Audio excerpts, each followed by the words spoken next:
अमळनेर तालुक्यातील शाळेत बोगस भरतीचा आरोप, तक्रारदारांचे नाशिकमध्ये उपोषण।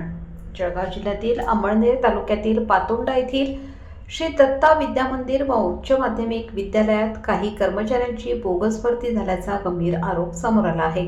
या प्रकरणाची चौकशी करून दोषींवर तात्काळ कारवाई करावी या मागणीसाठी तक्रारदारांनी नाशिक येथे शिक्षण उपसंचालक कार्यालयासमोर उपोषण सुरू केले आहे। तक्रारदारांच्या म्हणण्यानुसार संबंधित शाळेत काही व्यक्तींनी शासनाची दिशाभूल करून नियमबाह्य पद्धतीने शिक्षक व शिपाई पदांवर नियुक्त्या मिळवल्या, यासाठी बनावट कागदपत्रांचा वापर झाल्याचा आरोप करण्यात आला आहे।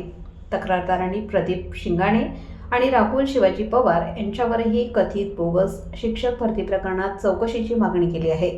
मात्र या आरोपांची अधिकृत पुष्टी अद्याप झालेली नाही आणि संबंधित प्रशासनाकडून तपास सुरू असल्याचे सांगितले जात आहे।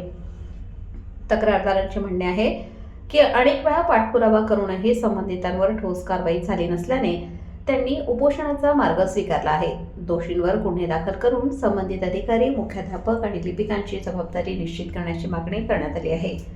या प्रकरणामुळे शिक्षण क्षेत्रात खळबळ उडाली असून प्रशासन व शिक्षण मंत्री यापुढे कोणती भूमिका घेतात याकडे सर्वांचे लक्ष लागले आहे। वृत्तसंकलन रफिक सय्यद।